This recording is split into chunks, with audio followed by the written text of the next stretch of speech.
नमस्कार शिक्षक साथियों, आप सभी का हमारे चैनल ऑनलाइन वाला ज्ञान में स्वागत है। आज हम लोग इस वीडियो के माध्यम से टीपीटी बेसिक कोर्स 4 में जो फर्स्ट मॉड्यूल है जोड़ और घटाव बहुअंकीय संख्याएं, इसके भाग 5 में अपनी समझ को परखें दिया गया है। इसमें एक स्व आकलन दिया गया है, तो इसके बारे में हम लोग जानकारी प्राप्त करेंगे कि उसमें जो जितने भी प्रश्न दिए गए हैं 10 प्रश्न हैं, 10 प्रश्नों के उत्तर क्या होंगे उसके बारे में हम जानकारी प्राप्त करेंगे। तो चलिए अपने मोबाइल के दीक्षा ऐप को ओपन करते हैं।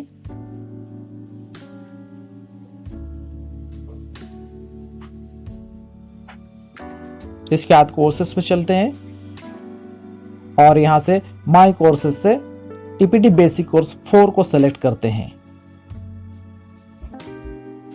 यहां पर देखिए दीक्षा जेएस टीपीटी बेसिक कोर्स 4 है, हम इसको ओपन करेंगे और यहां से जोड़ और घटाव बहुअंकीय संख्याएं, इसको सेलेक्ट करेंगे। इसमें देखिए सबसे नीचे है भाग 5 अपनी समझ को परखें। इसमें एक आकलन दिया हुआ है, अब इसके बारे में आज हम लोग जानकारी प्राप्त करेंगे। तो चलिए हम इसको प्ले करते हैं।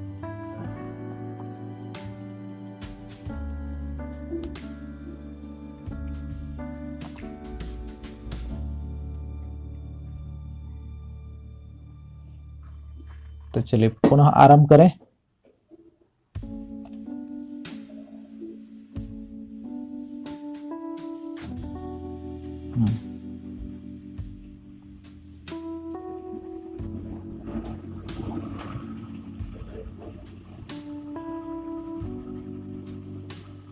चलिए यहां से आगे नेक्स्ट करेंगे हम।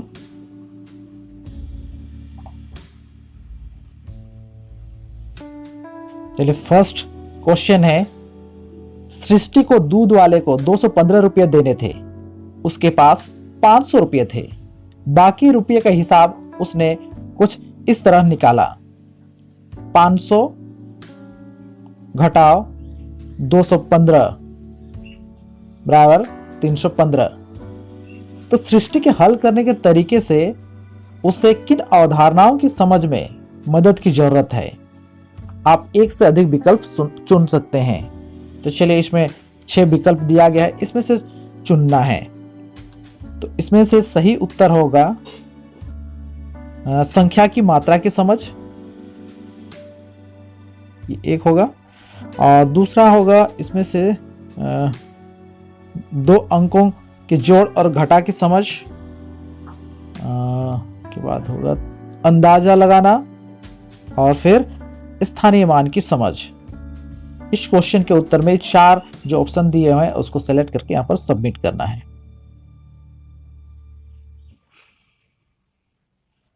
चलिए यहां पर सही है, ये उत्तर सही हो गया, आपका विकल्प सही है। चलिए आगे जारी रखें, नेक्स्ट क्वेश्चन देखते हैं।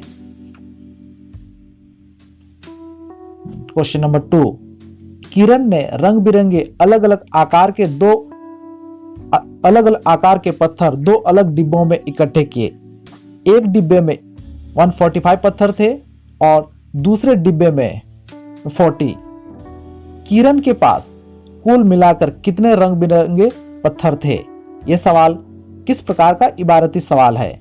आप एक ही विकल्प चुन सकते हैं। इसमें जितने भी ऑप्शंस दिए हुए हैं उसमें से एक सही है, तो एक को चुनना है। इसका सही उत्तर है जहां परिणाम पता करना होता है। इसको सेलेक्ट करेंगे, उसके बाद सबमिट बटन को क्लिक करेंगे कि सही है, आपका विकल्प सही है जहां परिणाम पता करना होता है। नेक्स्ट क्वेश्चन देखेंगे, जारी रखें। क्वेश्चन नंबर 3 है, आपके सामने इबारती सवाल का एक प्रकार दिखाया जा रहा है। 2 संख्याओं की तुलना करना और बड़ी संख्या का पता लगाना। इन विकल्पों में से कौन सा सवाल इस प्रकार पर आधारित होगा? एक विकल्प चुनिए। आप एक ही विकल्प चुन सकते हैं। यहाँ पर 3 विकल्प दिए गए हैं और तीनों में से कोई एक सही है। तो इसमें जो पहला विकल्प है, अनुराग के चाचा जी की शादी के एक फंक्शन में कुल 379 प्लेटों का इस्तेमाल हुआ। इसमें से 145 प्लेटें पहले दिन इस्तेमाल हुई, दूसरे दिन कितनी प्लेटें इस्तेमाल हुई? दूसरा ऑप्शन है राधा सब्जियां खरीदने के लिए बाजार गई, वहां उसने 500 रुपये की सब्जियां ली, अब उसके पास 200 रुपये बचे हैं। राधा घर से कितने रुपए लेकर चली थी? तीसरा ऑप्शन है किशोर और आनंद ने अपनी किताबों के संग्रह को गिना। किशोर के पास कुल 230 किताबें थी और अंगद के पास किशोर से 110 किताबें ज्यादा थीं। किशोर के पास कितनी किताबें थी? तो यहाँ पर ये तीसरा ऑप्शन सही है। हम तीसरा ऑप्शन को सिलेक्ट करेंगे। चलिए अब यहाँ पर हम सबमिट का बटन दबाएंगे। देखिए सही है, आपका विकल्प सही है। हम नेक्स्ट क्वेश्चन पर चलते हैं। क्वेश्चन नंबर 4, सोना और विकास ने सवाल कुछ इस तरह से हल किए। देखिए यहाँ पर कुछ क्वेश्चन दिया हुआ है मैथ्स का। दोनों सवाल में से उनकी टीचर को सोना के सवाल हल करने का तरीका सही लगा। क्या आप सोच सकते हैं कि उनकी टीचर को ऐसा क्यों लगा? इन विकल्पों में से चुने। यहाँ पर 4 विकल्प दिए गए हैं, इसमें से चुनना है और एक ही विकल्प सही है। तो क्वेश्चन नंबर 4 का उत्तर है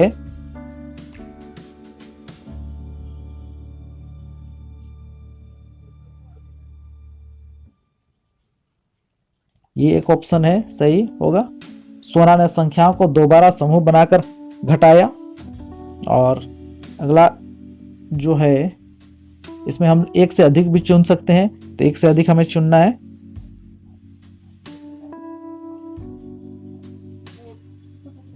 ये ऑप्शन एक सही होगा। चलिए सब सबमिट करते हैं। ये सही है, आपका विकल्प सही है। अगले क्वेश्चन की ओर चलते हैं। क्वेश्चन नंबर 5 है, सुनीता की कक्षा के बच्चों ने जोड़ और घटाव कुछ इस तरह किया। आप सुनीता को बच्चों की गलतियों के बारे में क्या सुझाव देंगे? देखिए यहाँ पर कुछ मैथ्स का क्वेश्चन है। अब इसमें देखते हैं कि क्वेश्चन नंबर 5 में कौन सा उत्तर सही है। इन ऑप्शंस में से तीसरा ऑप्शन सही है। चलिए हम इसको सेलेक्ट करके इसको सबमिट करेंगे। सबमिट पर क्लिक करेंगे। देखिए सही है, आपका विकल्प सही है। अब जारी रखें, हम लोग नेक्स्ट क्वेश्चन पर चलते हैं। क्वेश्चन नंबर 6 है, एक कक्षा में बच्चों ने सवाल हल करने के तरीके को कुछ इस तरह से कॉपी में लिखा। उनकी टीचर को यह पहचानना था कि किस बच्चे ने कौन सा तरीका इस्तेमाल किया।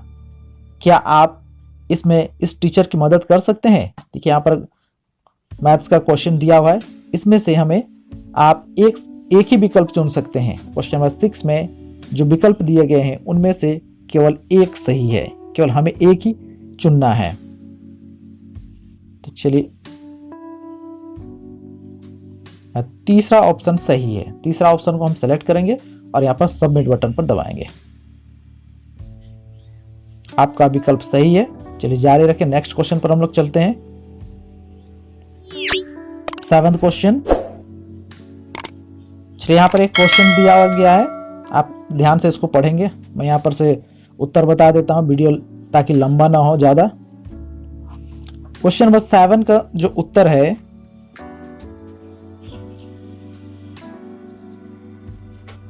दूसरा ऑप्शन सही है। इसका दूसरा ऑप्शन को आप सेलेक्ट करेंगे और फिर यहां पर सबमिट पर टच करेंगे। ये सही है, आपका विकल्प सही है। हम नेक्स्ट क्वेश्चन की ओर आगे बढ़ते हैं। Question number 8। कृतिका ने एक सवाल इस तरीके से हल किया। इन विकल्पों में से सही तरीके का सही नाम चुने। यहां पर क्वेश्चन दिया गया है, आप एक ही विकल्प चुन सकते हैं। इसमें से जितने भी विकल्प दिए हैं उसमें से एक केवल चुनना है, एक सही है। तो चलिए देखते हैं कि कौन सा विकल्प सही है।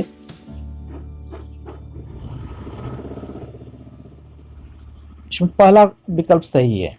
अब पहला विकल्प पर सेलेक्ट करेंगे, फिर सबमिट पर टच करेंगे कि आपका विकल्प सही है।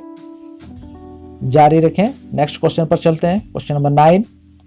कक्षा में बच्चों के तरीकों और उनकी सोच के बारे में बात करने से क्या फायदा हो सकता है? आप एक ही विकल्प चुन सकते हैं। 4 विकल्प दिया गया, 4 में से केवल एक सही है।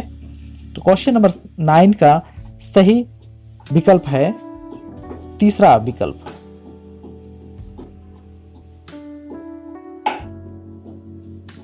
चलिए, उसको टच करने के बाद हम सबमिट पर टच करेंगे कि सही है, आपका विकल्प सही है। नेक्स्ट क्वेश्चन पर चलते हैं, क्वेश्चन नंबर 10 और लास्ट क्वेश्चन है यह। बच्चों में अवधारणाओं की समझ को विकसित करने के लिए किन बातों का ध्यान रखना जरूरी है?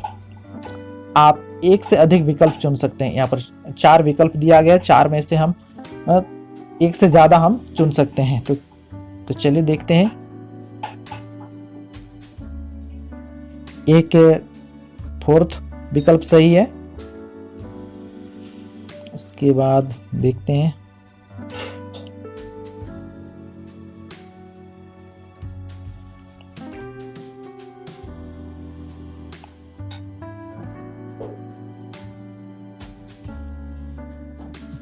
बाद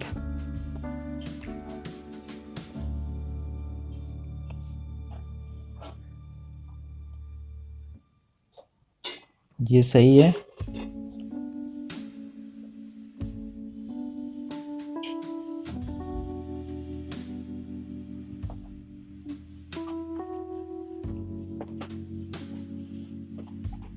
अब हम सबमिट पर टच करेंगे। देखिए सही है, आपका विकल्प सही है। अब जारी रखें, नेक्स्ट देखते हैं क्या है। तो इस प्रकार से देखिए, बहुअंकीय संख्याओं में जो प्रश्नोत्तर था, जो स्व आकलन था, वह समाप्त हो गया। उम्मीद करता हूं आपको स्व आकलन में जो प्रश्नोत्तर दिए गए हैं, जो क्वेश्चंस दिए गए हैं, उसको कैसे हल करना है, उसका उत्तर क्या होगा, उसके बारे में जानकारी मिल गई होगी। धन्यवाद।